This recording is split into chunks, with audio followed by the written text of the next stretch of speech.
પહલગામમાં થયેલા આતંકી હુમલા બાદ ગુજરાત પોલીસ એક્શનમાં આવી ગઈ છે અને ઘૂસણખોરી કરનારા બાંગ્લાદેશીઓ વિરુદ્ધ કાર્યવાહી શરૂ કરી દીધી છે, જેમાં પોલીસે અમદાવાદ, સુરત અને અન્ય કેટલાક શહેરમાં દરોડા પાડીને શંકાસ્પદ બાંગ્લાદેશીઓને ઝડપી પાડ્યા હતા. ત્યારે અમદાવાદના ચંડોળા વિસ્તારમાં આ લોકોની અટકાયત કર્યા બાદ ટોરેન્ટ પાવર દ્વારા વીજ કનેક્શન પણ કાપી નાખવામાં આવ્યું હતું.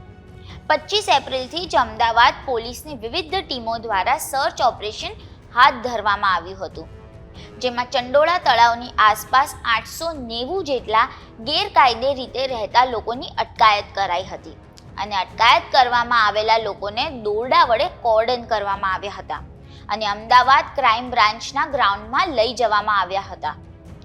પણ અહીં મોટો સવાલ એ છે કે જે લોકોની બાંગ્લાદેશી સમજીને અટકાયત કરવામાં આવી છે, શું ખરેખર તેઓ ગેરકાયદેસર ઘૂસણખોર છે કે પછી ભારતીય નાગરિક જ છે? આ જ મુદ્દે વાત કરશું આ વિડીયોમાં. નમસ્કાર, વાઇબ્સ ઓફ ઇન્ડિયા સાથે હું સુરભી. અમદાવાદમાં ચંડોળા તળાવની આસપાસના વિસ્તારમાં 26મી એપ્રિલે સવારે 5 વાગ્યાની આસપાસ 1000થી વધુ લોકોને બાંગ્લાદેશીઓના નામે પકડી લેવાયા હતા. એટલું જ નહીં, દોરડા વડે કોર્ડન કરી કાંકરિયા ફૂટબોલ ગ્રાઉન્ડ પર લવાયા હતા.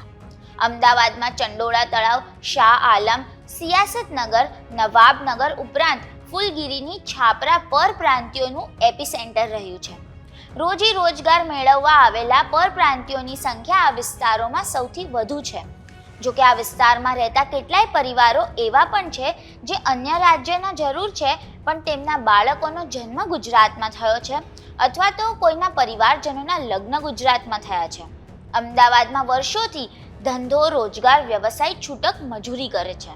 આ પરપ્રાંતીય પરિવારો પાસે વર્ષ 2011ના સ્લમ સર્વેના આધારે ઝૂંપડા નંબર સહિત રેશન કાર્ડ, ચૂંટણી કાર્ડ, આધાર કાર્ડ સહિતના દસ્તાવેજો નથી.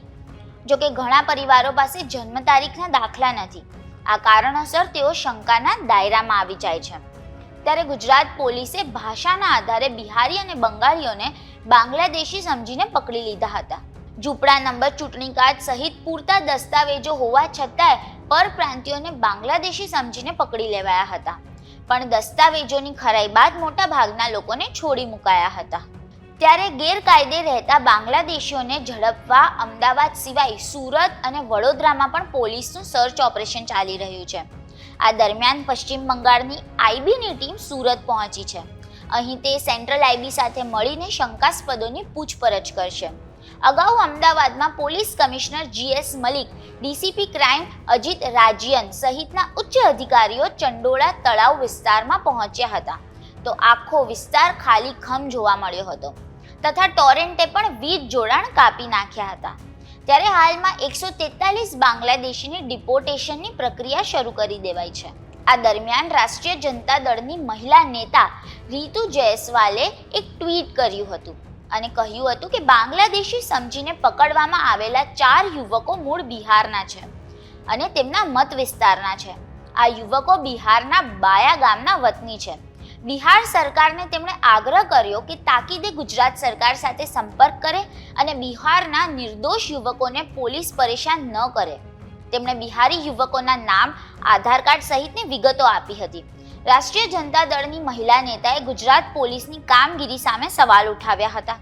આ જોતા આ મુદ્દો રાષ્ટ્રીય કક્ષાએ પણ ઉઠ્યો હતો.